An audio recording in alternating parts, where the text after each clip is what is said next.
So at the training range, I'm one of the instructors. I have a sector in which I work. Mostly, depending on the day, we allocate sectors. Today is stationary fire. Next day it might be tactical medicine. Our day, tactical movement. Next day, command concealment. Each day is different, but basically all around. And what soldiers are we working with today? Are we working with volunteers? Are we working with conscripts? What are we working with? We are working with ex-convicts that have volunteered to join the armed forces of Ukraine. And what are these units referred to as? As assault units most of the time. Assault units. So they're doing assault missions and defense missions and... Defensive, everything that infantry does, but they're usually heavily assault missions. Are we talking what parts of the front? Because I've talked to previous commanders and they tell me they usually go to some pretty difficult parts. Yeah, currently, as of right now, as of May 2025, it is Pokrovsk direction, the next region, so the eastern part of Ukraine. What is the situation around the Pokrovsk area that requires these soldiers to head out there? So mostly a lot of enemy infantry units, small teams, working in small teams, saturating the area, moving through, infiltrating our positions into the rear of our positions, and it's quite hard, especially during the summer, to control them via drones. As you might understand, as of now, there's a lack in infantrymen in the armed forces of Ukraine, and this is what we try to seek out in ex-convicts, people that are happy to volunteer for those positions. Why would it be more difficult in the summer? In summer due to the foliage. So Ukraine is heavily reliant on drones, reconnaissance drones, in order to keep the front line steady. With reconnaissance drones up in the air, we are able to control the front line, see enemy movement, and apprehend them. Foliage allows the enemy, mostly enemy infantry, to pass through us, through our drones, undetected. The foliage covers the thermal signatures better during the night and during the day. Also, the foliage covers just the visual signature. It's harder to see with your open eye where the enemy is. What are the types of threats that they're going to face? Because the main warnings I'm hearing about are drones and the high prevalence of drones using fiber optic wire. Yes, so that is first-person drones, first-person view drones, also known as FPV drones, bomber drones. Bomber drones can be of any type, FPV or just basic Mavics. Anything your mind can come up with, that's what drones are for. They'll usually be doing strikes, direct strikes, or bombing. Compared to when you were there at the start of 2024 to your most recent visit to the city of Pokrovsk, has the situation deteriorated? Is it much more dangerous, and in what ways is it more dangerous? Yes, it is dangerous. First of all, you can tell by the city. When I came in the early year of 2024, it was bustling with life. Shops were open, kids were running about, people just living their daily lives. Closer to the end of summer, early October, Russians started to actively shell it with rockets, send over rockets, kamikaze drones, large kamikaze drones to hit key military targets, sometimes not military targets, also schools, hospitals. And people start slowly but surely moving out the city. And compared to how I came, how it is right now, is way more deadly, less people, and basically like I'd say from my experience, every hour, 10 minutes, there's explosion happening within the city. What would you say for somebody going to Pokrovsk, let's say they had a 72-hour deployment in the city before they had to leave. During that time period, what would be the most dangerous parts? Would it be entering the city? Would it be moving from building to building, leaving the city? What would you say was the area people need to most watch out for? Western part, there's a main road to the western part of Pokrovsk. There's heavily controlled by fixed-winged drones, FPV drones, and just any kind of drone you can think about is controlled on the western road of Pokrovsk. When it comes down to the northern part, it's a little bit safer, but it's also controlled, and you have to be careful with the time periods that you move. Using a vehicle, especially a car, doesn't matter, military or civilian, Russians love to blow up, and it's easy to see. Motorcycle, a little bit more safe, but at the same time, a little bit more dangerous due to the fact that even if a drone doesn't hit you, shrapnel will be flying your way, and you don't have the body of a vehicle to slow that shrapnel flying into you. Bicycle or by foot is a little bit safer because you have more options on where you can run into, how quickly you can run into, but also it takes more time to get to the destination, of course. So mostly, as you might see, civilians, how they move in and out from the city is bicycles, by foot, or sometimes by mopeds. Of course, you have volunteers that will evac them, but that's quite hard and they don't always succeed in their mission, unfortunately.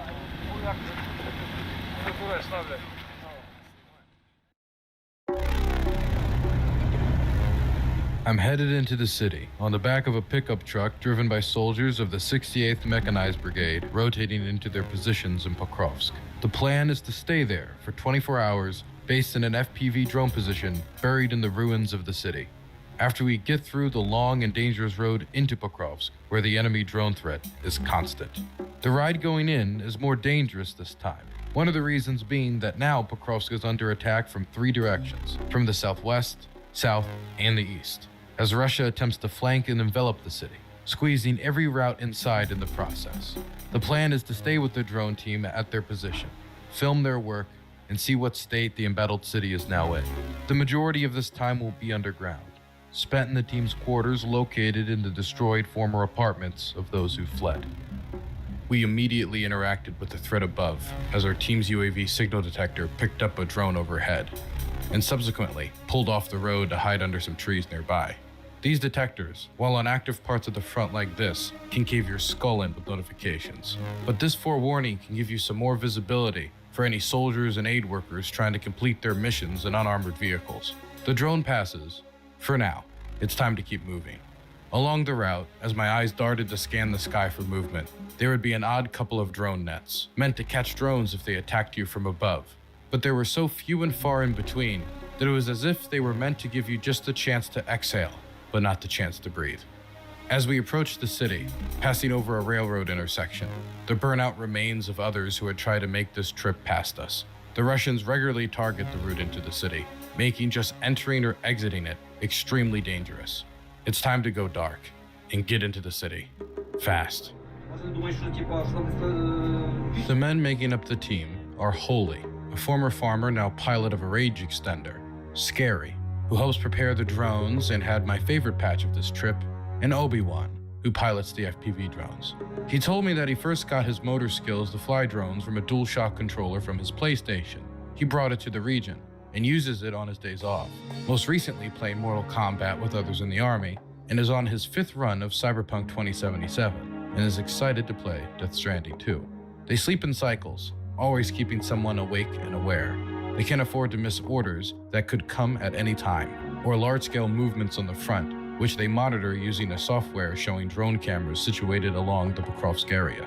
They work on their equipment throughout the night, making sure their batteries are charged and rage extenders and communication equipment is well maintained. Much of the work done when not flying drones is constructing, preparing, and arming them for flight. Quadcopter bodies are first prepared by attaching propellers to each arm, one by one, screwing them on tight. A battery, which is charged in advance, is strapped to the top of the drone. A small antenna is placed to the back of the drone to project a video signal to the pilot, and cables are plugged and adjusted. Then the drone is loaded with explosives, which come in different variations. Some are made by crews and other drone engineers with plastic explosive and shrapnel, incendiary bombs, or converted munitions like RPG warheads, all attached by strapping them to the bottom of the drone with zip ties. Deadly arts and crafts. Якщо належить, ти можеш тако навіть близько пройти, десь листя на навіть на рух. Вона поворушилася, і вона ця If it's moving, it's 250, всі 4, 250 грам. 250 grams of CD4. Вона відриває ногу по пояс. It's cutting leg until Може навіть і like дві. this. Or even 2 legs. That's how much that could cut off. Yeah. Before daylight comes and drone missions begin as the whole city becomes visible for those without night vision, I was brought to the surface, every step near the sides of the building for protection. We are climbing through the ruins of an apartment building nearby to retrieve food that was stored here. If you don't bring something with you into the city, you need to find other ways to get what you need. Cans of food. Fish. This will be enough for us. canned meat retrieved. I ended up going for the sausages wrapped in cheese, but my fixer had some of the canned meat that he almost finished. Almost. Sleep wasn't great, as I was woken more than once in the night from shelling that made me shoot up at random intervals. To be here is inherently draining. You can never truly rest. In the morning, the weather didn't fight the team, and it was clear enough to work. Many civilians wish for rainy and windy days, knowing that it will dampen the activity of enemy drones that often endanger or even target them, as is common in Kherson. Якщо тако тримати, то ще може пальці одривати. Не може відірвати? Да, не може відірвати, так. Нас один був, да. Є, але просто вже без пальчика. А за одного бореться. To get started, we have to go to the surface, prepare an FPV drone for launch. But we have to stay close to the building. Going into the open for long attracts unwanted attention. While arming the drone, they have to be fast to minimize time above ground, not wanting to give enemy drones much time to spot us. Problem is, it seems this time there is a problem with the drone holding it up.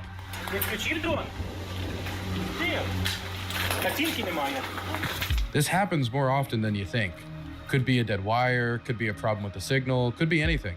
Putting soldiers in the uncomfortable position of trying to figure out if you did something wrong or if a part is broken, out in the field.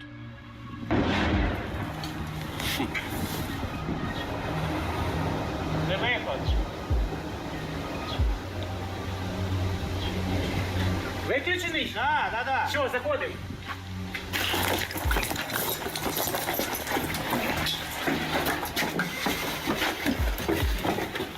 Back under, I watch as the team goes towards enemy lines, gliding above the landscape covered in signs of fighting and the work of other drone teams, before its connection starts to waver. Its video signal is being jammed.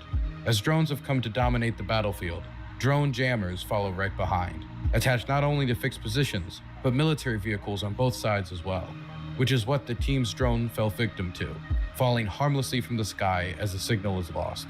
Time to send another. While crouched down in the bush, in the distance, the sound of a quadcopter drone became clear. Listen.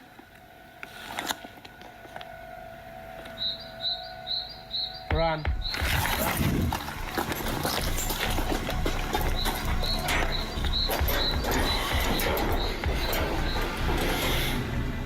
Back underground, the drone flies over the city streets to the tank traps through the wide fields the Russians attempt to cross every day in this direction. See that dot right next to the tree line? It's a Russian? It looks like it, yeah. Трансляції там. Yes. On it's not our, it's another, but it's Russian soldier. Це російський пілот, що шукає Мавіка. Russian pilot lost Mavic and trying to find. Frozen. No. Must be a new Ukrainian technology to freeze the Russians. Freeze the Russians? Yeah. They find a Russian vehicle trying to get past these fields to their position. Movement in the tree line.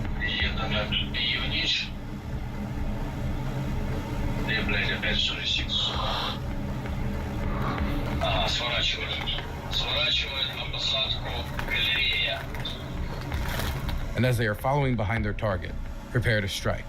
They are then shot out of the sky by a Russian soldier trying to avoid becoming a casualty. Щось є? Збили походу. Подавай. Сука. Що було? Походу збили. Most drone missions end in failure, with 60 to 80% failing to reach their target, according to the Royal United Services Institute. But the overwhelming amount of drones flying through the air means that even if potentially 4 out of 5 don't hit their target, enough still get through that the impact is devastating enough to stop armies in their tracks. If 1 out of every 5 bullets fired eliminated an enemy soldier, your commanding officer would be very pleased. The crew seemed to be just as pleased to show me their previous work. Тобто просто біжить, нічого не думає собі і тут. Добрий день! І потім він пішов далі? Ні, потім він вже лежав. Цей лежав, так? Цей вже лежав, так. Той, що пішов далі, там має бути в лобстера відео. Дуже рідко бігають. В основному у нас отакі от вільні полювання. Це машинка їде. Це саме ваша робота? Так. Опа. Це все мої відео. This is his work video. Is this all around Покровsk? Good morning from... А, о, теж. В 4 часа нас підняли. О, якийсь рух. Полетіть подивитися. Hello, everybody. Hope you're all doing well. Welcome to today's program. Hello.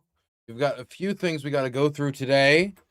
The main thing is, of course, the statement from the G7 that Donald Trump signed, which seemed to indicate that the parties that had signed the document, including Donald Trump, he could have left without signing, are going to send Ukraine more assistance, as well as enforcing more sanctions against the Russians. Now, whether or not Trump is going to deliver on that promise, whether he's going to back out of it, I do not know. But it is a certainly interesting development considering how laser focused Donald Trump has been on the war in Iran and trying to get it to a conclusion after he, started it. I want to see it boom. When do you see what boom? Too bad. We stopped the video. We stopped the documentary. If you want to see it boom, you're going to have to go to Dylan Burns TV. Watch that documentary. I like that documentary. 1 year on the Покровsk axis. Why we're doing 1 year on the Konstantinivka axis. Very soon. Hello, Dylan. Hello, everybody. Hope you're all doing well. So where should we start today? I think we start with what we always start with on days blessed by God. Watch some Steve Rosenberg. What are the Russian state media headlines, my British scholar? Moscow. It's Wednesday, the 17th of June. In a moment, the New World Order, as seen from Moscow. And what books are this morning's papers trying to sell you? First, what the Russian newspapers are saying about the economy. And today's Nezavisima Gazeta reports that in the first quarter of 2026, compared to last year, regional healthcare spending fell by 6.4%. What's more, at the start of the year, almost 2/3 of Russian regions had a budget deficit. Today, 56 Russian regions do not have enough income to cover their expenses. In the first quarter of last year, only 46 regions were running budget deficits. The paper also reports that there is a housing affordability crisis in the country. The current model, which involves a combination of preferential mortgages and market supply, has exhausted its resources. Kommersant reports that shares in Russian oil companies fell to their lowest in several years. The decline in global oil prices and the threat of renewed US sanctions on the 16th of June caused Russian oil stocks to fall by up to 7%. In some cases, to their lowest price since 2022 and 2023. As well as external factors, there are domestic ones, the problems of individual enterprises and the strong ruble. Now listen to the next sentence. It tells us a lot, I think, about Russia's attitude to a US-Iran deal to end their conflict. Experts remain cautiously optimistic and note that the outcome of the conflict in the Middle East is not predetermined. And in the event of a new escalation, we can expect a partial recovery of share prices. Some concrete examples here. Shares in Tatneft fell almost 7% in a day, Lukoil and Rosneft 5%. Now, this isn't just the result of falling global oil prices. Investors reacted negatively to the decision by Tatneft to restrict the sale of petrol and diesel at petrol stations from June. A financial... So for those of you who don't know, because of the refinery strikes, because of the attacks on Russian energy infrastructure, there have been restrictions made on the amount of petrol that people can make, which is, of course, spooked investment into the Russian energy company that is in large part responsible for financing the war effort, as well as its own mercenary companies that are involved with the war effort directly. Analyst tells the paper that petrol shortages in some Russian regions are making investors fear that similar measures may spread to other companies, which will negatively affect their financial performance. Reports of unscheduled repairs at Russian oil refineries are putting pressure on stock prices in the oil industry. That phrase, unscheduled repairs, that is code for Ukrainian drone attacks on Russian oil facilities, saying it without actually saying it. Yesterday, there was a Ukrainian drone attack on a Moscow oil refinery. Moskovsky Komsomolets today doesn't mention that particular strike, but it does report that the night of June the 15th to the 16th was a tough one for the Moscow region, which came under serious attack by Ukrainian drones, shattering windows in blocks of flats and burning roofs. 6 people were injured. Also, this claim: in its strikes on the Moscow region, for the first time, the Ukrainian army used advanced drones. The enemy could overcome the difficult weather conditions. Some of the drones flew in rain. And more on the economy here. There are indeed problems with the federal budget. The jump in oil and gas revenues in May, due to the crisis in the Middle East, is only temporary and offers little support. Its effect is quickly eaten away by the strong ruble, oil discounts, and logistics vulnerabilities. In the first 5 months of 2026, revenues of the oil sector still fell by 30%. Now, if you're looking for literature, well, I'm not sure whether this book selection in the ultra-pro-Kremlin Komsomolskaya Pravda is holiday reading. What have we got here? A book on Soviet double agent Kim Philby, Soviet military intelligence, Smersh, which means death to spies. That was Stalin's counterintelligence force. A little book about Stalin and about the special military operation, Russia's war on Ukraine. Like reading. In the Russian government paper, lots about the FIFA World Cup. Russians may be barred from the tournament, but they are following it. The matches are being shown here on TV. And from the World Cup to the New World Order. The paper comes up with a name for it: the New Disharmonious World. In the disharmonious world, no one knows what's allowed and what isn't. Everything happens. The disharmonious world. I'm sorry, that needs a little. Obviously, the translation is a little off, but that's a very accurate translation. No, it doesn't work. They need to workshop that. Paper comes up with a name for it: the New Disharmonious World. In the disharmonious world, no one knows what's allowed and what isn't. Everything happens by trial and error. And Trump is the trailblazer for this disharmonious world. He's constantly experimenting. In 2026, we've already seen 2 of these experiments, in Caracas and in the Gulf. Next up, it looks like he'll be experimenting with Cuba. And finally, back to Moskovsky Komsomolets and to the joke section, where we learn there are 2 reasons we don't trust people. 1, because we don't know them. 2, because we do. This caught my eye. Again, a long, extended period of the best part of Russian newspapers being the joke section. Nothing changes on that front. Okay. I think we need to talk about the G7 before we get into our interview later, which we're supposed to have in about 30 minutes. I haven't gotten any word directly from the candidate, but it is scheduled for 7 p.m. EST, so that is that's in 28 minutes. So it should be then. But, of course, it depends on if the candidate shows, but he should.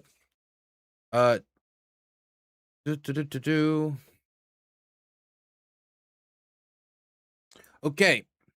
Let's go straight into the G7. Let's not wait.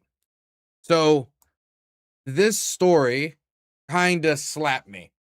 And I think it slapped a lot of people who are not expecting this type of immediate shift from the Trump administration. Now, mind you, in the scale of shifts, shifty shift being the top and no shifting whatsoever being the bottom, this is only a little shifty. He only shifted a tiny bit, only moved a little. And that is, the Trump administration has signed on to a document along with a bunch of other European states explicitly stating that the goal is to sanction the Russians, push them to the negotiating table, and assist the Ukrainians in finding more air defense systems and interceptors and prioritizing them as such. We can read a little bit about this, but obviously in comparison to what Pete Hegseth has been saying about air defense systems, to how Elbridge Colby wrote about it before he became Undersecretary of State. Not Undersecretary of State, but Undersecretary of, under Pete Hegseth. What Colby has said in the office, what many others in the Trump administration has said defending these moves. It doesn't necessarily go counterance to what Trump has said in the idea that he's never said we'll never give them air defense systems, but he did take heed to the Colbys, to the Hegseths, to the people who were warning that America needed these systems before we then immediately utilized a lot of them in the Middle East. A lot of them. So this is quite a shift from then. So let's read what Trump said. G7 leaders, including U.S. President Donald Trump, have backed a joint declaration promising to boost military support to Ukraine and to strengthen sanctions against Russia. We, the leaders of the G7, stand united in our unwavering support for Ukraine in defending its freedom, sovereignty, and territorial integrity, they said in a declaration published on Wednesday, shortly after midnight. G7 leaders commit to increase the pressure on the Russian war economy and to strengthen our sanctions, including those on the oil and gas sectors, they said. The declaration name checks Trump 3 times, saying that with the U.S. and Iran having reached an agreement to end hostilities, it is now easier to talk more economic measures against Russia. Look, for this entire document, I already see people in chat saying something similar. I'll believe it when I see it. Obviously, with the war coming to a conclusion, maybe. If that's to be the case, though, that does make it easier for the Trump administration not to argue against being done with the time-exempt sanctions. I mean, they're only time-exempt if eventually they close off and they say no longer. Like these are only a few months that you're going to have exemptions for sanctions. But if they just keep going and going and going, then what the Trump administration saying, hey, these sanctions exemptions are temporary, it completely falls apart. And so, with now the war coming to a conclusion, according to the administration, not according to mainstream media, not according to anyone else, according to the administration, that narrows down the amount of arguments they can make against replacing the sanctions, especially since the sit around and wait strategy has not had much success. So this is a good sign. But I have to see them actually not extend the sanctions exemptions when they come around again. When they come around again, if they don't extend them, okay, that will be the first real test of this document, of this declaration, of the President of the United States saying, you know what, it's time to pressure the Russians by signing on to this. That will be the first time we test it. We consider that the right moment to proceed with additional measures as President Trump has delivered on a deal that we support in reopening the Strait of Hormuz. The leaders who are meeting for 3 days at the G7 summit also committed to increase the delivery of air defense capacities. Committed to, and I quote, increase the delivery of air defense capacities. So what one might think of from an American perspective is PAC-2, PAC-3 interceptors, Patriot, munitions. Additional, THAADs, if you want to fight against the ballistic missiles, additional systems and interceptors, and long-range capabilities. And long-range capabilities. Now, what does that mean? What does and long-range capability means? My first thought when hearing that, my first assumption is you're talking about like Storm Shadows. You're talking about Patriots. You're talking about systems that you would use to strike into the Russian rear, damage oil refineries, and the means by which the Russians fuel and fund the war effort, or the means by which they directly supply the war effort, the factories. Immoral, morally corrupt, bankrupt man. Adam Rounds, thank you so much for the YouTube membership. I appreciate that. Thank you. But that's my first thought. When I hear it, I don't believe anything Trump says. Look, I understand what you're saying. On the bright side, this is something Trump signed, not what he said. So maybe you can feel slightly different about it. But no, I get what you're saying. And that's why I'm saying people should pay attention. When the sanctions exemption when the time for it to be extended or not extended continues, that will be the first real test of it. That will be the moment on whether or not this is even having the slightest chance of being real, of being something that we might actually see the results of, and just Trump waffling in the wind, going from one position to the other position to the one. Like this week, he's listening to Laura Loomer. Next week, he's listening to Elbert Colby again. The next week, he's listening to Marco Rubio. The next week, he's listening to Pete Hegseth. Right now that Tulsi Gabbard's out of there, maybe she's out of the rotation. But for what I know and for what I've been told, Tulsi Gabbard was probably out of the rotation for a long time to begin with. Anyway, continuing with the reading. We consider that this the right moment to proceed with additional measures, as President Trump has delivered a deal. Increase the delivery of air defense, additional systems and interceptors, and long-range capabilities. Now, that's the only way I can think of that really being meant. Long-range missiles, long-range attack means. Whether that could also be ATACMS. I think for the United States, ATACMS resupply would probably be, from a perspective that is concerned about escalation, one of the easiest steps to make.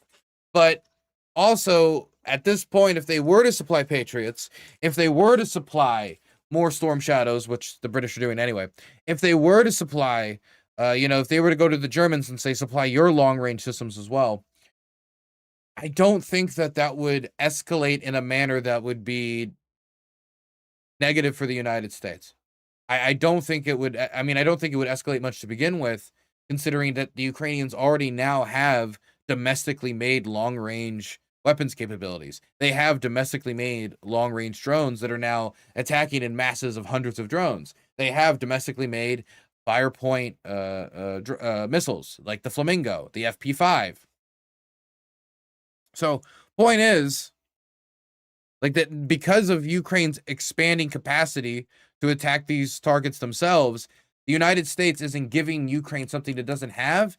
It is giving Ukraine something that might have better precision and less chance of getting intercepted in comparison to what they are now making domestically. It gives them another tool in the tool belt to increase the size of the attacks that are being made against the mechanisms that perpetuate the war machine. But that all assumes that Trump means he signed on to this, and not that it's good that all these nations should do it, so maybe the Germans should do it next. And this is the next part, to consider extending Ukraine the benefit of license to allow for an increase in Ukraine's military production. Now, the first thing I think of in reference to this, if you believe the Trump administration still registers any of that logic about what Elbert Colby was saying, and oh my gosh, we need more THAAD 2s and THAAD 3s for ourselves before they went like spend crazy in the Middle East. If you believe in that, one thing you could do, and I'm not the first person to talk about this, and it seems that this is being talked about at the highest levels, is allow the Ukrainians to make the American systems that the United States cannot currently make in the quantities that it feels is sufficient enough to supply for itself, the rest of its allies, and the Ukrainians. And so, one proposal could be, give Ukraine the blueprints, give them the means, and they could make Patriots domestically. Or they could make more, if you cooperated with them, maybe more artillery factories, 155 millimeter artillery factories, like we have working in Scranton, Pennsylvania in the United States. Either way, this means that you wouldn't be draining, at least in the future when you start to benefit from these investments, you wouldn't be draining from America's stockpiles, as well as creating a production resource that could maybe be used by Ukraine, her allies, which would likely in most instances be the United States' allies, especially if we continue in any way to treat the Ukrainians like an ally. But continuing. The declaration comes at the end of a day marked by unexpected convergence between Trump and other G7 members.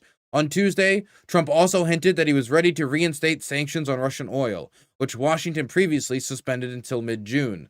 This G7 is a moment of strategic wake-up call, French President Emmanuel Macron said in a video posted after the leaders' dinner gala, in which he stressed these decisions were backed by all G7 members, including the United States. Morally corrupt, bankrupt man. Why, thank you very much for that sub, Borg fella. Have you seen Laura Loomer becoming anti-Russia? Well, I have seen her becoming pro-Ukraine. I've seen her sending correspondence on the ground. I've seen some of my, I would call them compatriots here in Ukraine talking about them, even interacting with them. And it's interesting considering how she went from like talking about that skinhead, bonehead Nazi and how he fought in Azovstal because he told her a bunch of tall tales. And so she just believed whatever crazy story he made up in his bedroom or in the shower while talking to his shampoo bottle. Going from that to saying, look, I've been tricked by Russian propaganda. I'm kind of embarrassed to go back on it considering how long I've been going against Ukraine. But after seeing how Russia is killing so many thousands and thousands of Christians, yeah, it is interesting. It is fascinating to see that shift. But I mean, considering how Russia views the United States in the long term, outside of the next 2.5 years, the Trump administration, it isn't terribly surprising if anyone came to the basic realization of how Russia views the United States, the short, medium, and long term, and its relationship with us. But continuing. The document also welcomed the U.S.-Iran agreement and backs an international mission led by the United Kingdom and France to protect ships and facilitate trade in the Strait of Hormuz. Leaders also called for an alternative energy supply route and mentioned the potential for Canada to deliver significant additional capacity to global markets in the coming years. The declaration also covers China, opposing any unilateral attempts to change the status quo, in particular by force or coercion in the East and South China Seas and across the Taiwan Strait. So that is the United States and Europe kind of redoubling down on the position of the status quo is the way to go when it comes to the Taiwan Strait. Last week, Macron's office said that geopolitical discussions on Ukraine and the Middle East would be covered by a presidency statement rather than a joint communique. Wow, that's interesting. Have changed. The leaders' meeting had also agreed on a thematic policy declaration on global partnerships, fighting cancer, coordinating the response to Ebola, the fight against drug trafficking and migrant smuggling. And on Wednesday, they also expect to agree on declarations on critical minerals and the protection of children online. Okay, so what does this mean? Number one, it means that the Trump administration and the long back and forth flag waving of going back and forth and, well, maybe we do have to pressure the Russians to end the war. You know what? Because it's not convenient with the other war that I've gotten involved. And, some in my administration are floating the idea that if we remove pressure, it could bring peace. I'm now going to lean in the other way. Oh, I'm going to lean back in this way because it didn't seem to have some success and I'm getting critiqued in the media. Oh, I'm going to lean back the other way because, the war and, the economic pressure and, at the end of the day, this long relationship with Putin.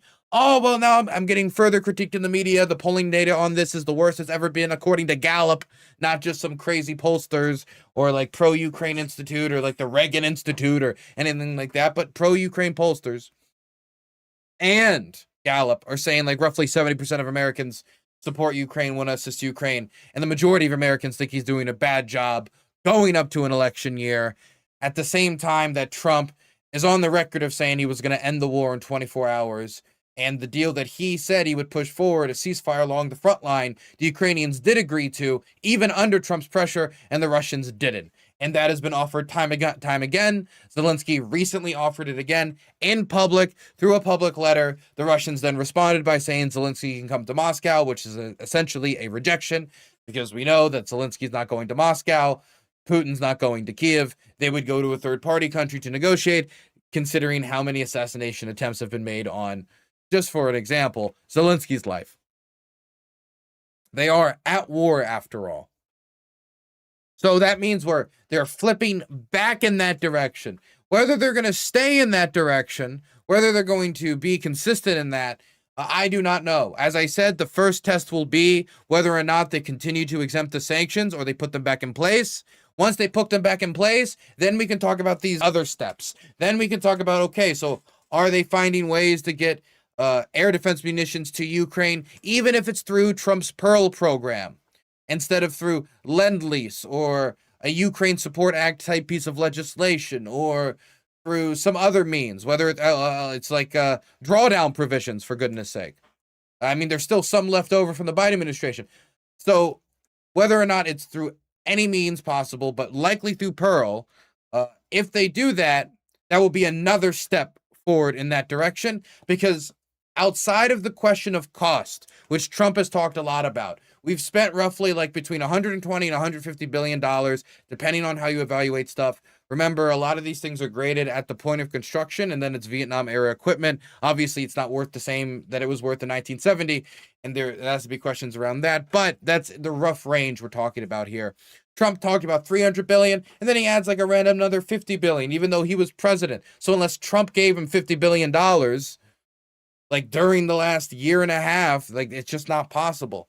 So Trump's economic argument, Trump's cost argument, not only was it disingenuous, not only was it like not, I think, being made from a point of like fact, because obviously the numbers were wrong. The point was just about any type of cost, not about that specific number in cost. So if it's through the Pearl program, I think the Trump administration could get down with that. Now, the question about the long-range munitions, there is nothing stopping the United States from using the drawdown authority to give it over to the Ukrainians. It would just be down to Donald Trump's approval. And if they don't want to give it through that because they don't want to be perceived as giving aid to the Ukrainians, I mean, they did sink the Support Ukraine Act after all. Even though it passed, it's likely going to be vetoed. We'll have to wait and see.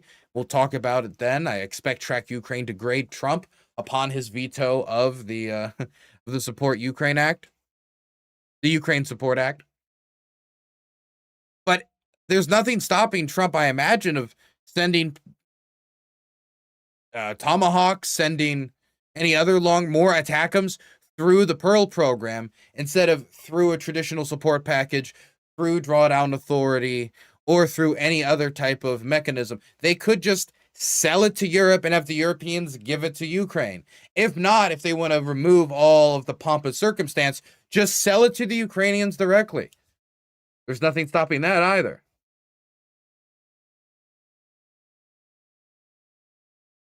So, where does this put us?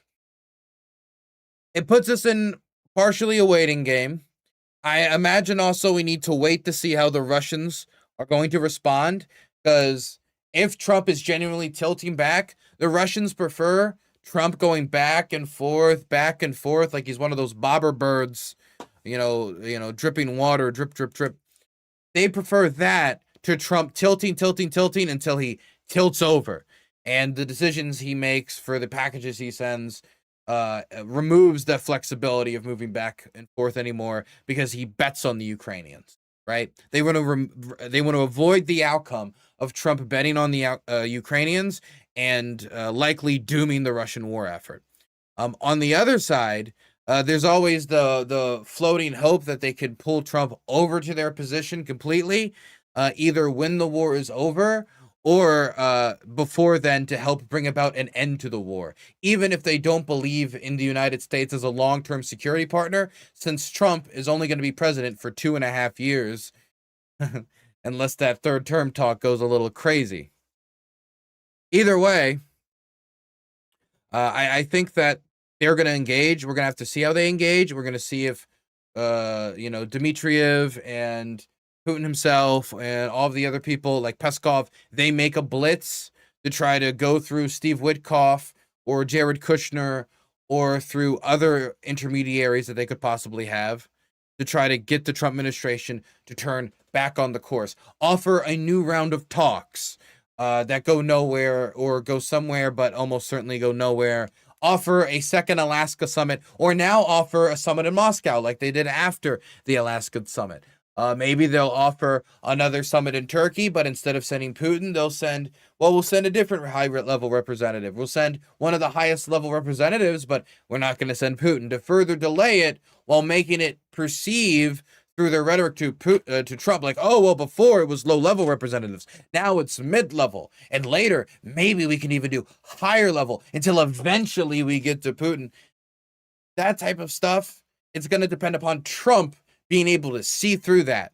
being able to see that as a delaying tactic, being able to see that as him being dragged along, kicked along, and essentially being, made a fool of, at least diplomatically.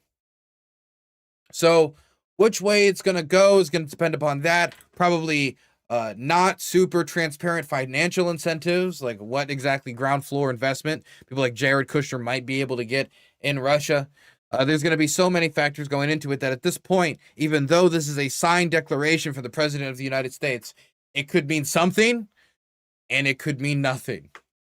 I will say that lack of credibility in the word of the United States, that might be one thing that's compromising the negotiations with the Iranians. That might be another thing that's negotiating their relationship with the Israelis. That might be another thing that's compromising their relationship with Europe. And that also might be one thing that's undermining the progress that they want to make when negotiating with the Chinese. So just saying, there's quite a lot. Or maybe even delaying their negotiations with the Cubans. Who knows how many layers this is.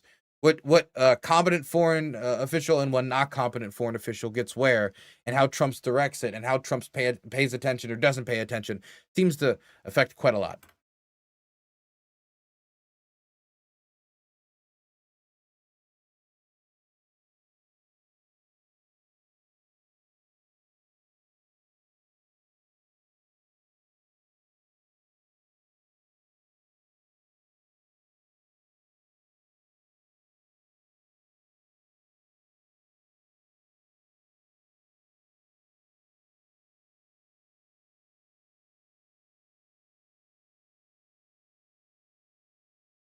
Okay.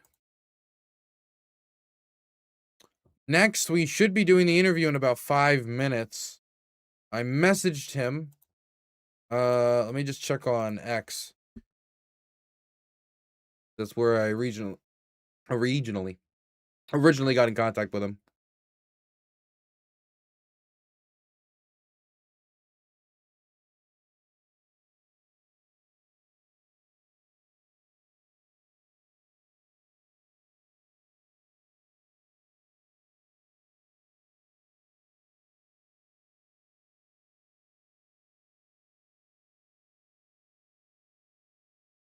Check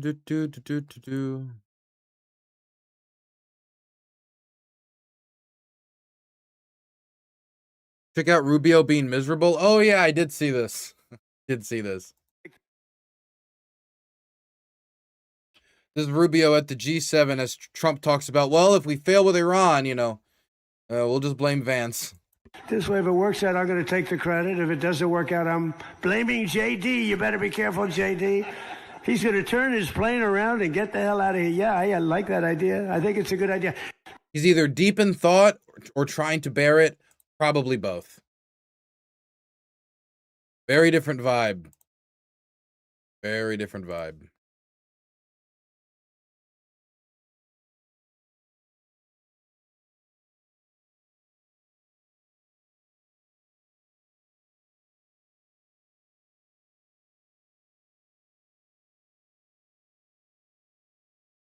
There's going to be a shouting match, is it? Why would it be a shouting match? It's when they need to shout to ask a question.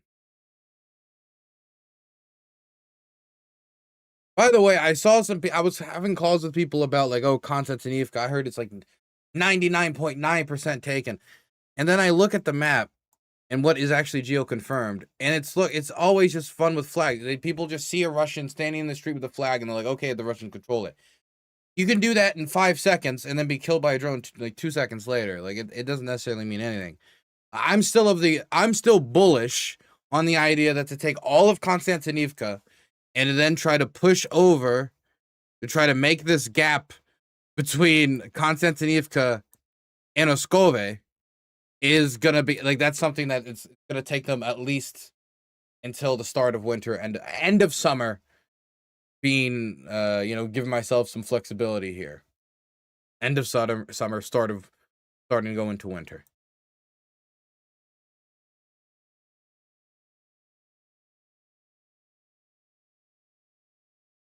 I hate that when I'm like, people will send me messages like, oh my God, this, did you see what's happening in XYZ? It's falling. And I'm like, oh my God. And I look over, it's like, I don't know, like 2 more buildings were taken.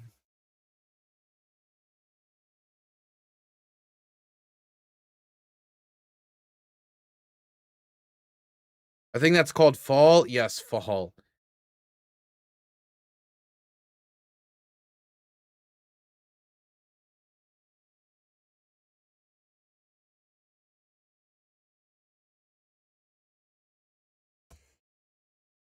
Waiting for our candidate. It's going to come on and enlighten us. And man, the Democrats are not happy about this guy running too much. See that. Aiden for the 50th. Happy straight month.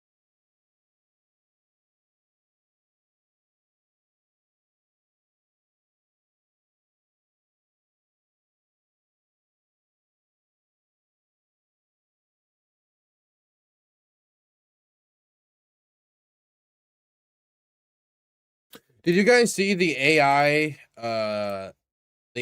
dead Russians that are being sold to families in order to console them about their dead loved ones?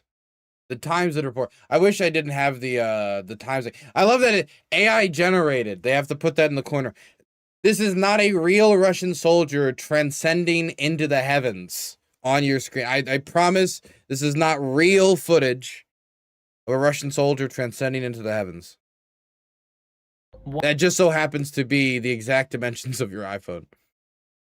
Why are Russian families using AI to bring back dead soldiers? In Russia, some bereaved families are paying for AI-generated videos that resurrect loved ones linked to the war in Ukraine. In one clip, a uniformed Russian soldier smiles, embraces his wife, unfolds white wings, and walks up a staircase towards heaven, flanked by angels as music plays in the background. And families are paying for them. Prices range from 200 rubles for the cheapest version to 10,000 rubles for the urgent orders. AI-generated songs dedicated to soldiers can also be commissioned for 5,000 rubles. Some providers of these videos say they can earn up to £2,000 a month, around twice the average salary in Russia. These so-called video farewells have emerged as Russia continues to count the human cost of the war, with up to 500,000. It's just so I would not want to see my loved one depicted in this man. Does this really console people? I feel like this doesn't allow people to go through the process of grief. This is anti-grief. This is inherently anti-grief and anti like letting people feel that like natural part of the pain and healing process. Naturally gonna like keep you from, keep you regressing, honestly. If that's much more for an urgent order, they better have one made well in advance.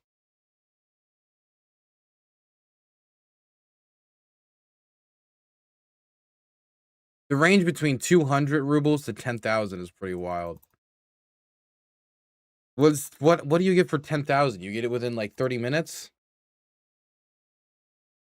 I mean, and what is the work that's being done? Again, you're literally just entering in the prompt and like uploading some of their images. 10,000 rubles. Wow.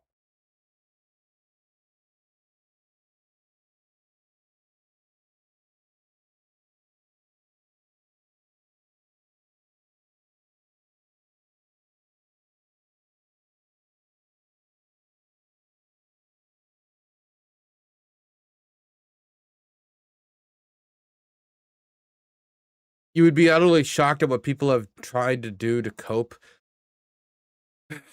I don't know if I would. I don't know if I would. Where's our candidate? Go try to call him, see if we get somewhere.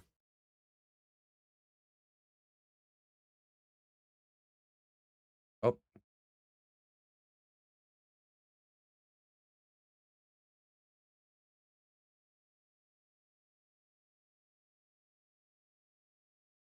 Been online for a second. I think he'll be ready in a moment. I think he's just probably getting back from somewhere, sitting down. We'll see. Man, we got a lot of attention today on Track Ukraine. Should we even talk about that? I mean, like, I don't know. Glenn Greenwald is seething at us. So is Nick Cruz. Well, a lot of people are really seething at Progressive Victory. Because Progressive Victory took a stand on Ukraine. I don't really know if there's anything to say about these people. It's not like they're saying anything like particularly like groundbreaking. It's all like the same. It's all the same beat.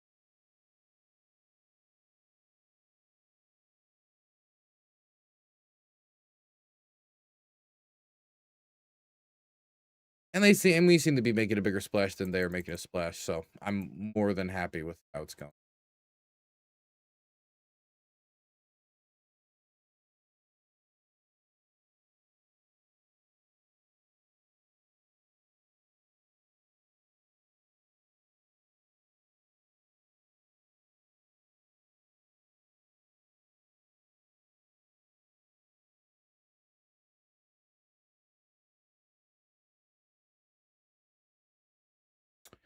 Do.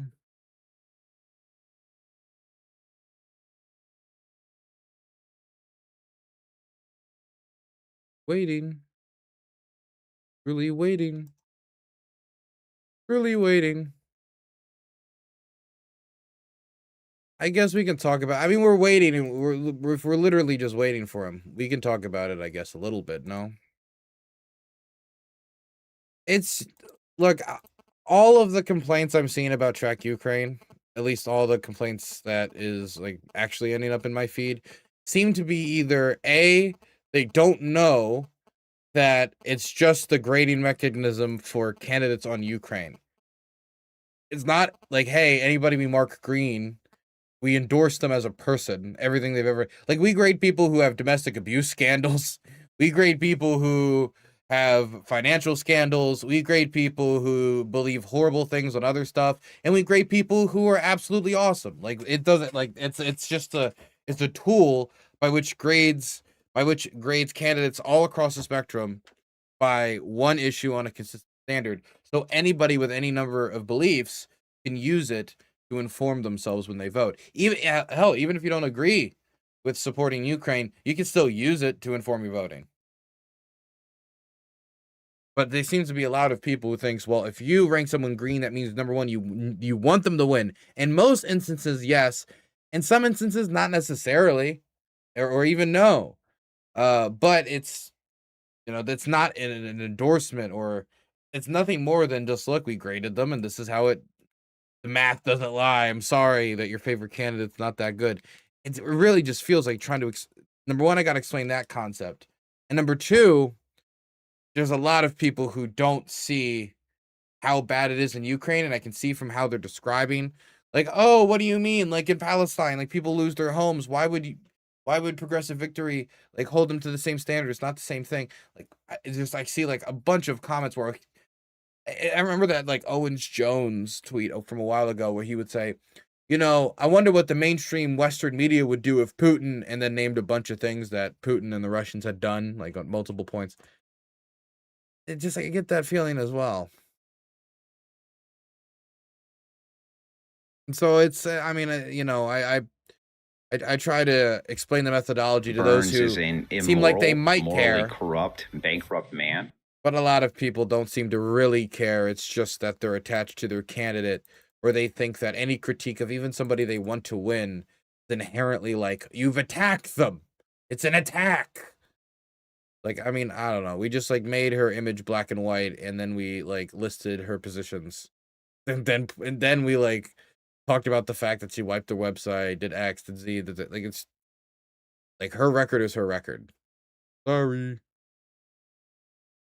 Like I don't mean to be a jerk about it, but what do you guys expect from me? I'm gonna go around and I'm gonna change it, be like, well, this person is terrible on, this person doesn't believe in Medicare for all. So if you believe that Ukrainians should live in peace, how could you believe that but not believe that, cancer patients should, like, it just doesn't, what system do they want me to make?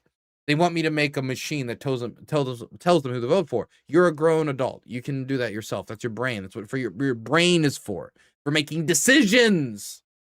I'm giving you information to help with those decisions, and that's it. Whole organization is. Love our volunteers. Great people.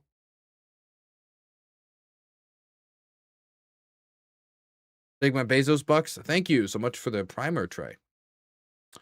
I don't know if he's gonna do it. I think he might be pulling out. I don't know if he hasn't sent me any message, but he was like live for like a second, and then he wasn't, and then he said he's available in 10 minutes. Never mind. I just thought maybe he was like busy with something else. He pulling out because I don't know. His grandma got ran over by a reindeer. Who knows?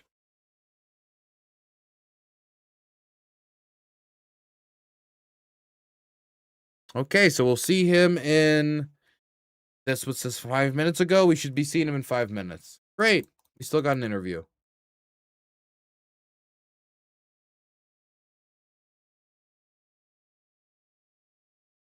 Who are you chatting to? I am chatting to the fantastic candidate for the 50th district in Connecticut.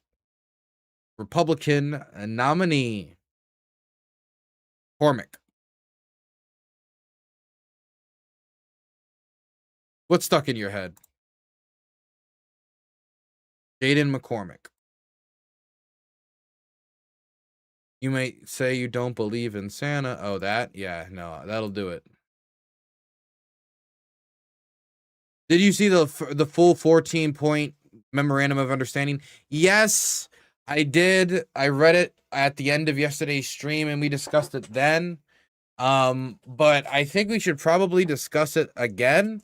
Maybe that's something we can do after this interview. I don't know how long this interview will go. I'd like it to be a decently sized. I'd like it to be like 45 minutes, like 50 minutes, like a good podcast, like a good long episode of The Wire. Because I got a notepad here. I got a good set of questions.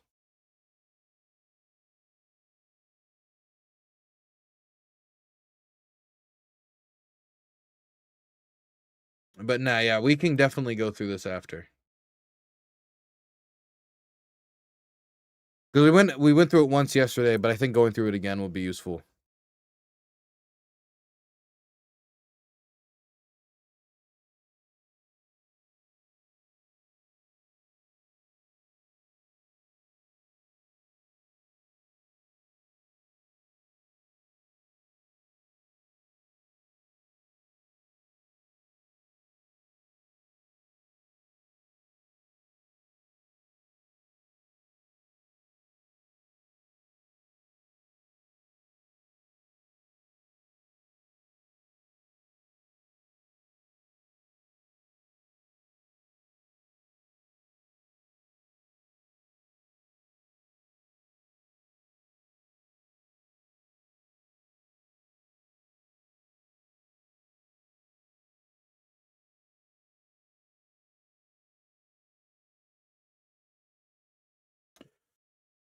Dylan,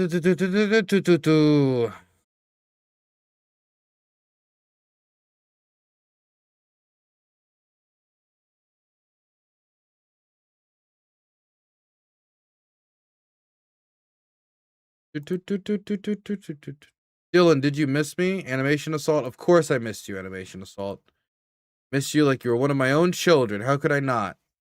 How could I not? Okay. You know what? Let's read through it again while we have the time before the new person comes in and we have a lovely discussion.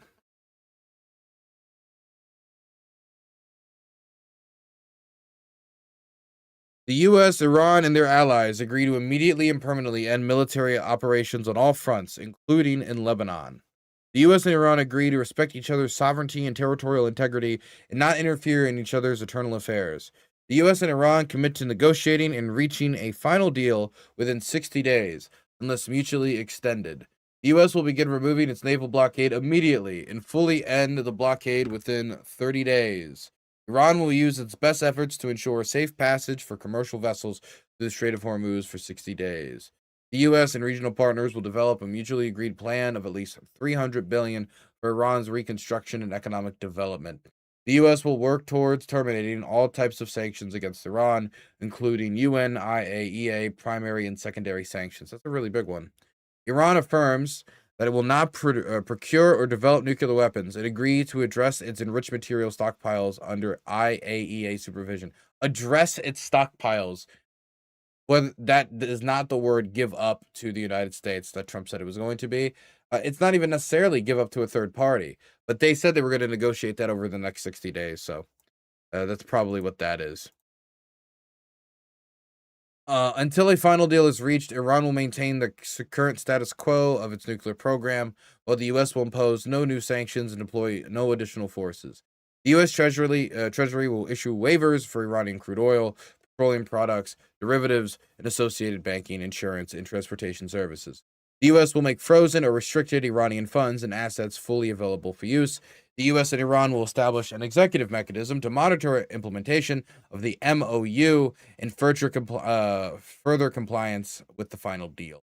After signing the MOU, that means Memorandum of Understanding, by the way, for those who don't like abbreviations, and implementation of key ceasefire, blockade, shipping, oil waiver, and asset release provisions, the U.S. and Iran will begin final deal negotiations. The Iran deal will be endorsed by a binding UN Security Council resolution. The memorandum will trigger a 60-day window to negotiate a final deal, as I just said. Okay, so that's all of it. Again, just the lack of a conclusion on the atomic weapons is what drives me crazy, because the whole major underpinning argument. There was an argument for regime change made at the start. There was an argument about the horrible protesters not the horrible protesters, the horrible suppression of the protesters. There were arguments about threats to Israel, and there were arguments about atomic weapons and nuclear nonproliferation. But nuclear nonproliferation, that last one, was always the biggest. It was always underpinning. So to have this deal with the cessation of hostilities and the military pressure that is often utilized to bring about, stronger positions in negotiations, I just don't see how they get them to give up their atomic weapons over the next 60 days as they reopen the Strait of Hormuz for Iranian and American boats. Is it going to be the removal of sanctions alone? Is Iran going to think that the $300 billion that was maybe promised to them, it depends if you believe the Trump administration's denials, and the removal of sanctions will be what is necessary to rebuild the Iranian economy after such severe bombing from the United States, which destroyed schools, which destroyed apartment buildings, which destroyed government buildings, which destroyed military installations, which destroyed, all sorts of infrastructure. And oil and gas and energy infrastructure necessary for the economy to function.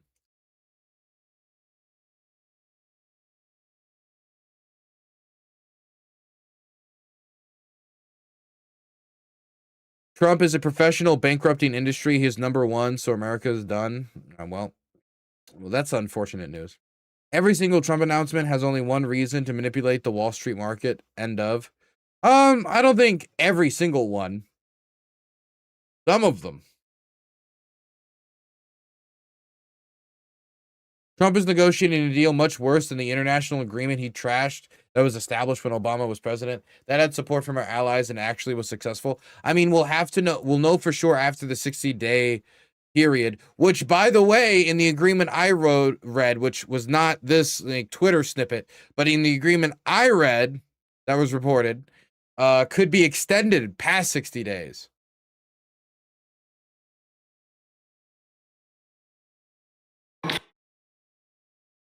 It's my hope that the peace agreement will be the beginning of a much larger deal all across the Middle East. We're very close. Look at the job we've done in Gaza. Look at Hamas. Hamas has been very silent. You haven't read anything about Hamas, and we're trying to get them unarmed. They grew up with a machine gun in their hand. I think they actually, when they were born, they came out with a machine gun in their hand, so it's not the easiest thing, but they've actually, behaved pretty well, considering this was not the lifestyle that they were taught to have.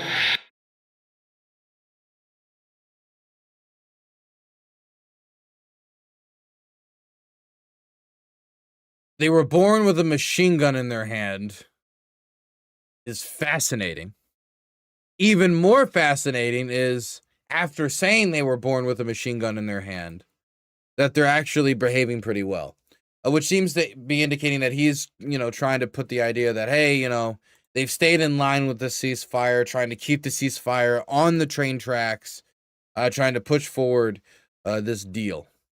But it's weird because I imagine they've behaved pretty well is going to freak out a lot of Israelis, and they've been born with a machine gun in their hand is just going to, I think it's just going to baffle everyone. I think it's just, I think it's an interesting statement from the president.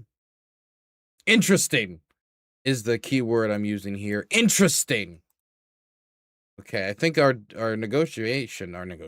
talk, call should be literally any moment now, but no word back yet.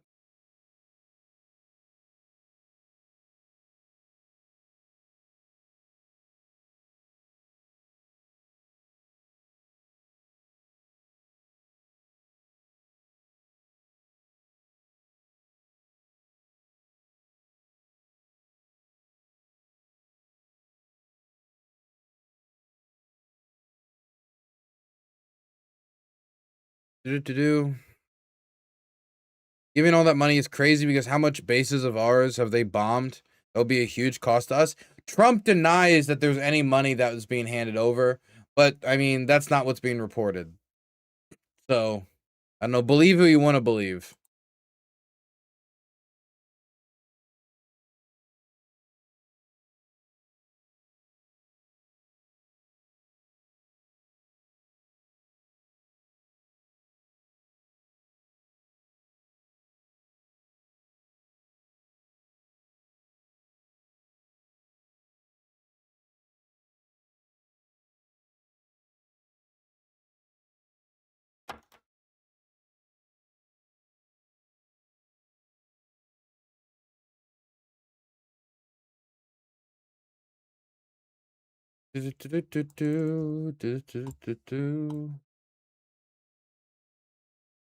Okay, 20 minutes late. We can officially say that's pretty tardy.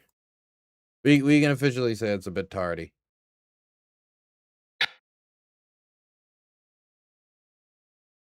Either way, though, number one, I don't know if the Houthis are going to respect the ceasefire. I don't know if Hamas is going to. I don't know if Hezbollah is going to. And I don't know if the Israelis are going to. That's the first problem. Second problem is that the atomic question is not resolved. And the fact that there's 60 days more to negotiate and then a possible extension period. I mean, that could suggest that negotiations could go on through the midterms. Or after 60 days that he's not satisfied in the way that Scott Jennings said on CNN after his conversation with Trump was that he could just, relaunch the war. He could relaunch the war. So, we're still completely in limbo here, both on what the details are of the final deal, which the administration is purposely keeping not opaque, and whether or not this is actually going to work, considering, when you stop the bombing and you stop the blockade, that tends to be when you lose leverage. So post that, negotiating for 60 days on this without necessarily any details of a final settlement could just be getting played. They could just be getting dragged around to the Iranians trying to get them closer and closer to the midterms and then daring him to start a war with 30 days to go until the midterm election.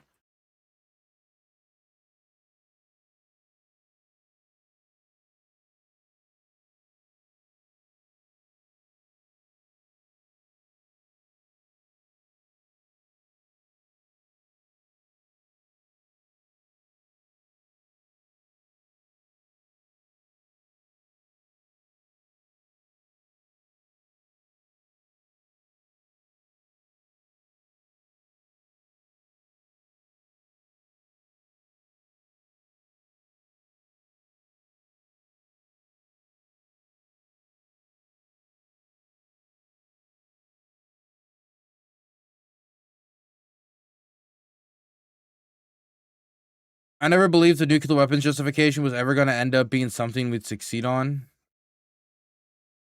It's the thing that was probably the ultimate goal.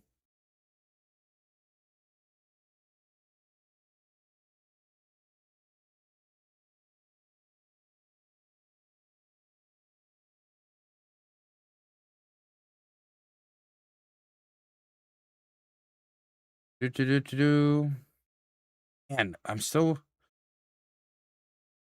waiting for the interview. Still waiting for that interview. Still waiting for that conversation. Still waiting for that discussion. What do they got to do in Connecticut? What could a man be doing in Connecticut?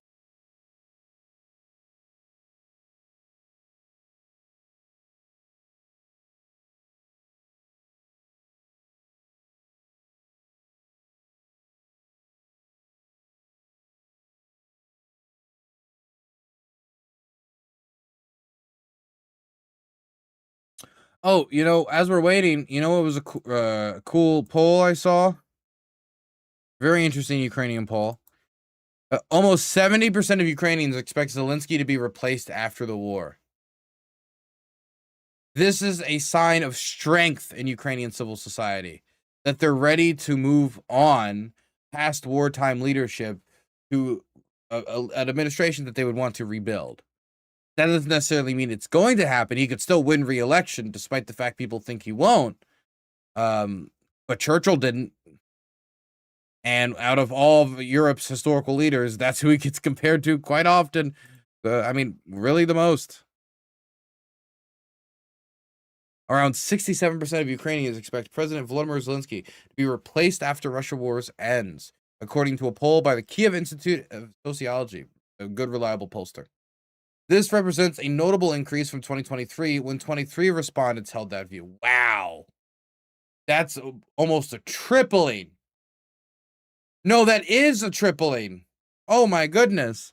As Zelensky's presidency enters its 7th year, the shift reflects a broader public desire for change, not only in the presidency, but across other branches of government as well. At the same time, multiple polls have consistently found that the majority of Ukrainians oppose holding elections until the hostilities end.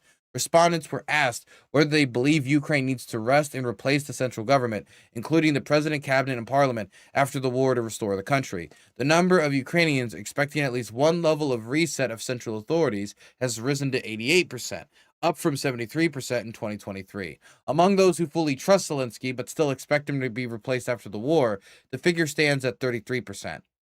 It rises to 68 among those who tend to trust him, and 97 among those who don't trust him at all.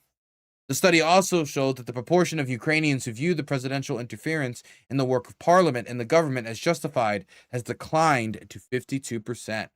If people don't like how the management of parliament's going. I remember a friend told me that with Yarmak gone, you know, they've lost like the Ukrainian parliament doesn't know what to do because nobody's getting paid to know what to vote for anymore, which isn't exactly how it works, but also is kind of funny and has at least a gram of truth. Hey, by the way, I just want to throw out there, I just got sent this by a buddy on their Twitter. Woo! Look, I'm not gonna be too much out there, but all it took was 2 posts from Track Ukraine, and we got like topic of Ukraine trending on the top of the news algorithm here on X. That's pretty nice. That's pretty nice. You know, at least on the objective of making Ukraine the conversation, we're getting that done. Now let's get everything else done. Dylan, I'd vote for you for president. I don't know if you should, but I appreciate the vote of confidence, regardless of if it is wise.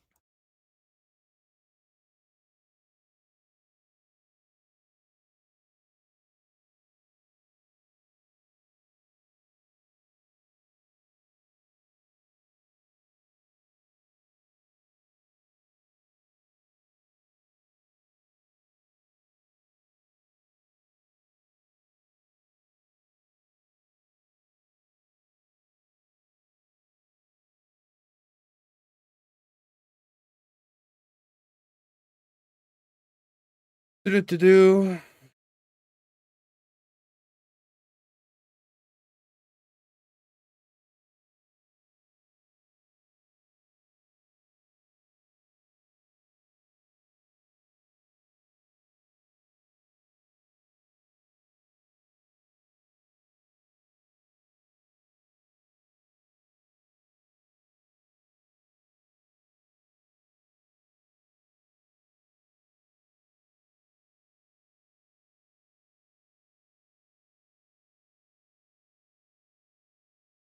Are there any groups in Ukraine who you like politically? I mean, like, there are parties that I align more with, but I mean, I don't know how much of it's my place to go around here telling people who to vote for, especially given the circumstances.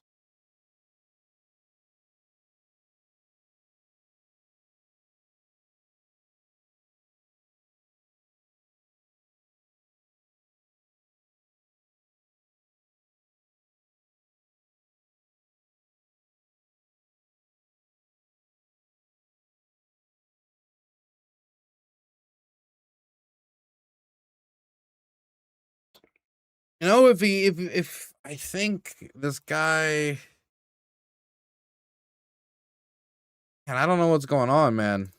Maybe he got really, I mean, I don't know. Maybe he saw my stream and went and go joined Right Sector. Dylan likes Right Sector for sure. You know, I hadn't considered their ideas until this moment. And now that I reconsider, maybe I should be bashed.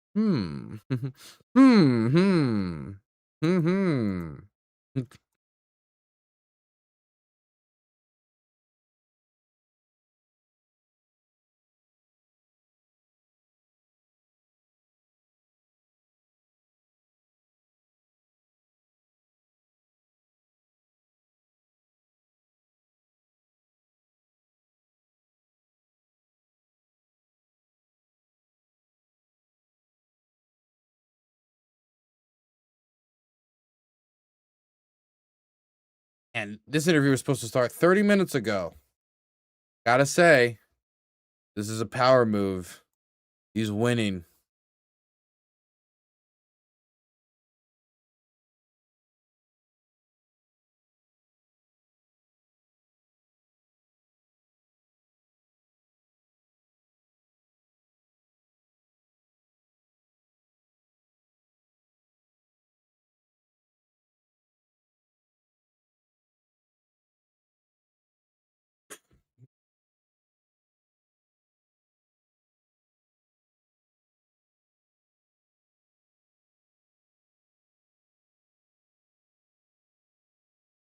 Dylan, when are you going to talk about how Virginia should reign supreme over Maryland? When hell freezes over, maybe. Maybe when that occurs.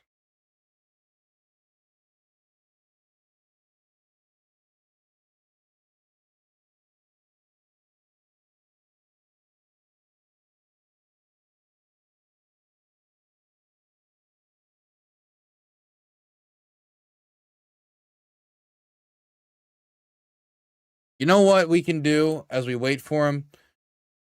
We'll wait a little bit longer. If not, I'll call it an early night. An immoral, morally corrupt, bankrupt bankrupt man, which is fine by me. That means I get to go. You know, I'll play fucking Bannerlord instead. Dylan, are you planning on going to Kiev Pride on March 21st? Maybe March 21st next year, because obviously I think we missed this year. Thank you for the tier 1 sub. I mean, sub for 25 months. But I'm also usually not in the country at that time. My usual schedule was to come here in April, like April 1st. So I'd have to go a little earlier. But if, you know, I was invited, like I usually get invited to the Queer Film Festival, but I've never actually gone. Maybe I should go and like do a whole Gavaganza. I don't know. Report on all of it.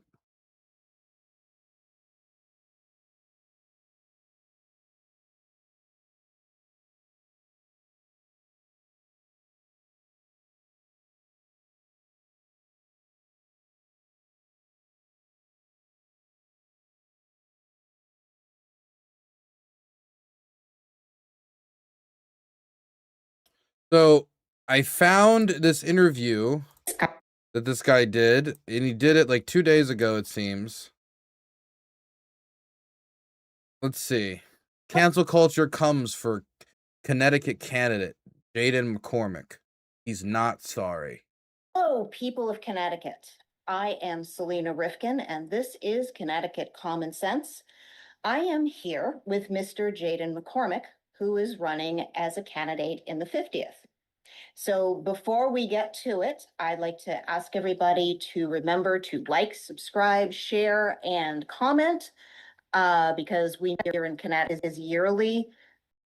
Good. You know, I'm old enough to have lived without it, and you know, for me personally.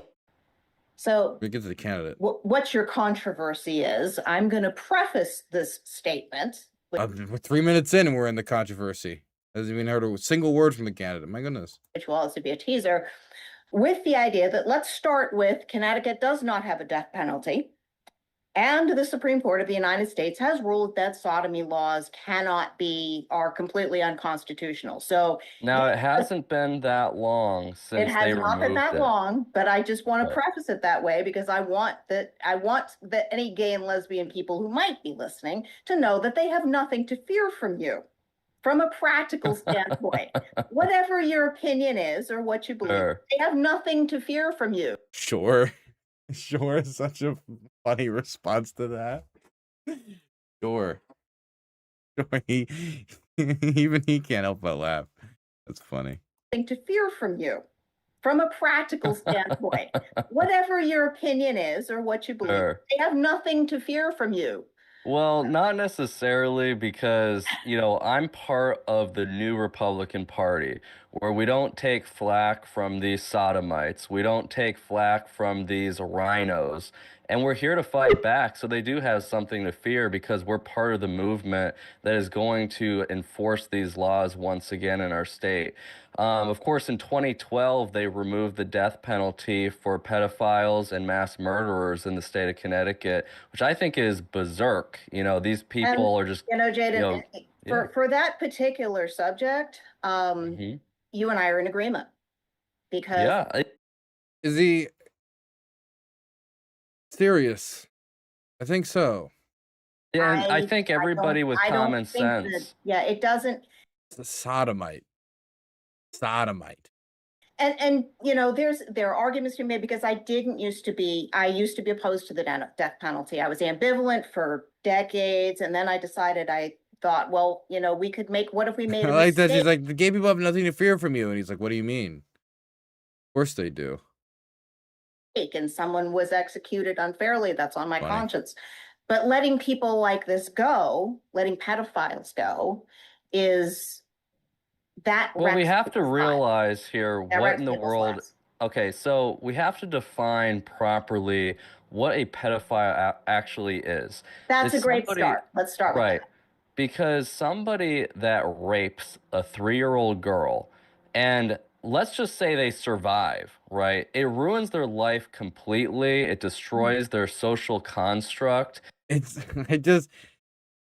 In my head, like, I'm just thinking, oh my gosh, you destroyed somebody's life. And like, I'm just thinking in my head, like, he wants to execute, like, when you execute people for being like gay, like, it does ruin their life, doesn't it? Because it's kind of gone. I'm very interested in talking to this fella, but I don't know if he's going to talk to me because he said 10 minutes and that was like 20 minutes ago. So I'm starting to think that maybe not. Maybe not. He says he's still on the phone with someone. So that seems to be it. Unfortunate. Unfortunate.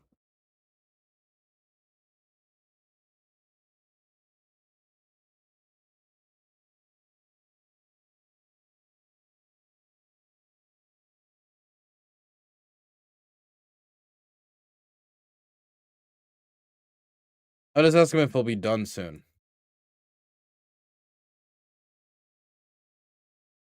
And it's basically taking somebody's life but destroying it for their eternity.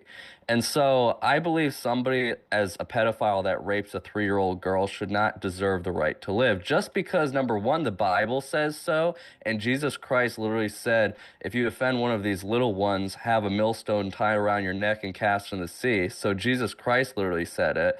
But then at the same time, it's always been part of our laws in Connecticut. Also interesting. They didn't say Jesus. I don't know if Jesus said to kill the gays. Don't remember that. Don't remember that.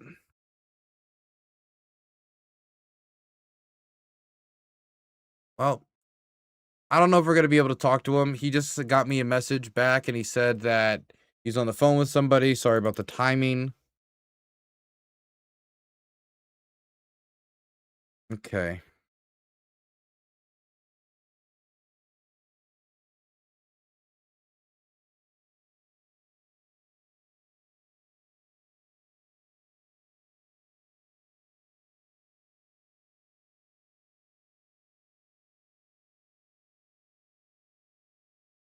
Sounds like he bitched out. I have no clue. I mean, I don't know if I'd define it like that. It could be that he's just busy. I mean, that is like a likely outcome. But I mean, yeah, it is a bit annoying. No, you go over to the studio and you're in the studio. You know what I could be doing right now? I could be gambling. I could be engaging in driving a vehicle without a seatbelt. I could be gambling, engaging in driving a vehicle without a seatbelt at the same time.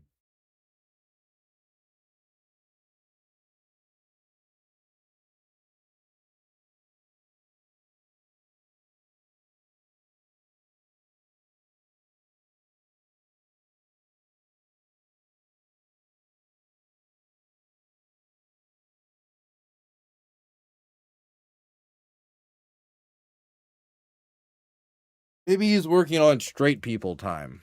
Maybe that's it.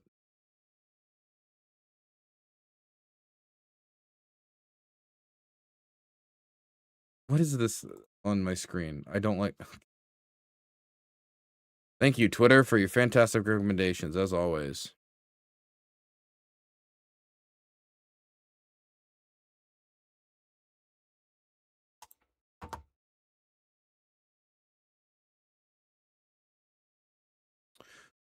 Well, I mean, I think we're gonna have to like, cause I'm not gonna just fucking sit here and like wait, right? I thought this would be fun. Is that weird of me, by the way? Is like if somebody's like, Dylan, this person would want to execute you. Like, oh, cool. Can I interview him? That's like my first instinct. That's fascinating to me. I don't know. I don't know. It's the same like when we released the RDK, the Russian volunteer corps interview.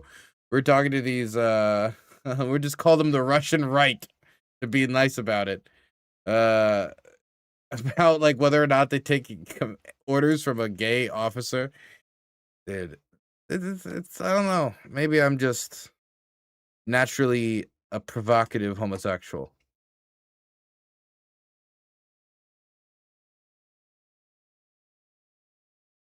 You're a morbid guy, Dylan. That's why I watch you. I don't know if that's why you should watch me.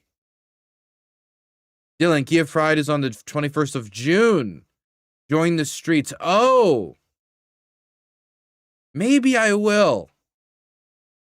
Maybe I will. Then again, the day after, I'm supposed to head to the front. So, you know, I think I might.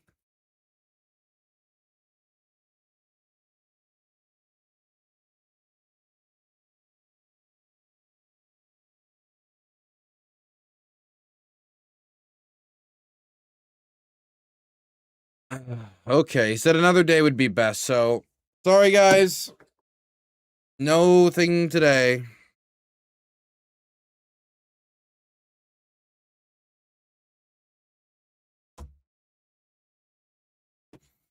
I asked him if tomorrow the same time works, so we'll see if we can get it then. But I didn't expect him to be swept away by a 40-minute phone call. That's what I had for the rest of the stream. So besides that, I don't got nothing to cover. Uh-oh. I was supposed to do like Sedan on Thursday. Now we got to push this back to Thursday.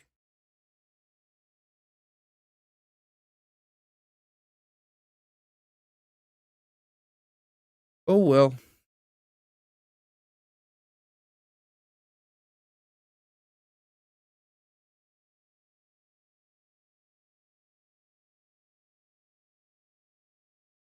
Do you see the interview as a challenge? Kind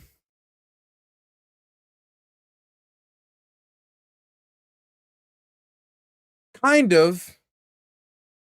Not like, oh, can I bear this? It's something like that. Like, God. Like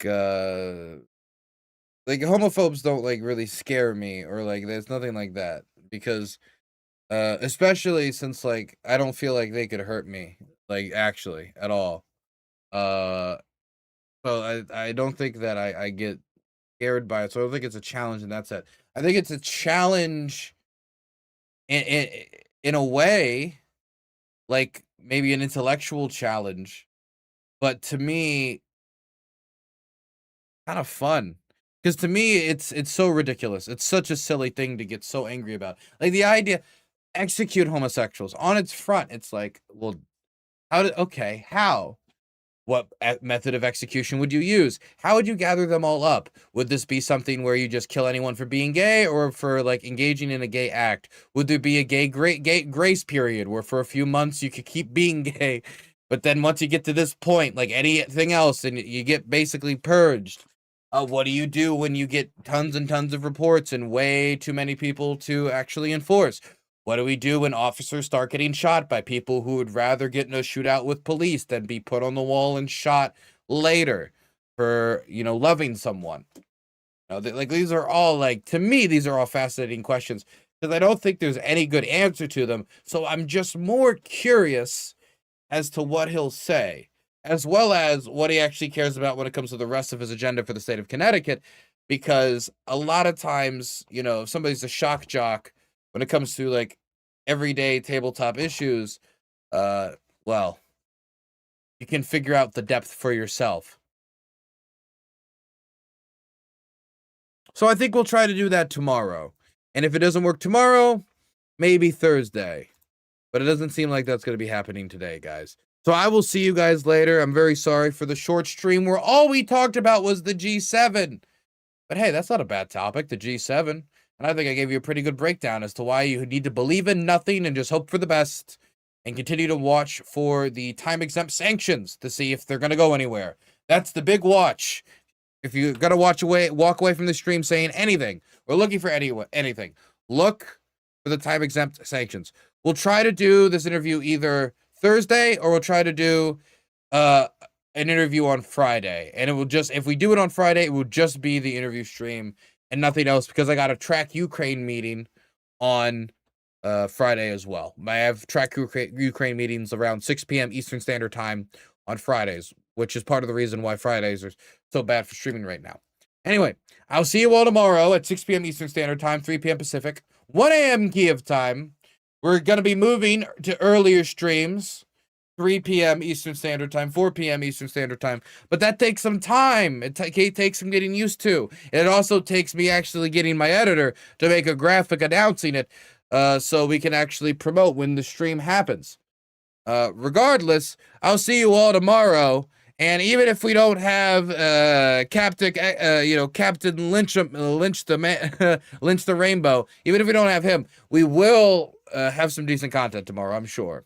And I'll see if I can get an update about what's happening in Sudan, because we only did a Sudan story a few months ago, and obviously a lot has happened. I think it's been like 3 or maybe even 4 months since we did a story on Sudan, so I want to make sure we do another update so you guys know what's happening over there, as it is one of the most violent and bloody wars on the planet.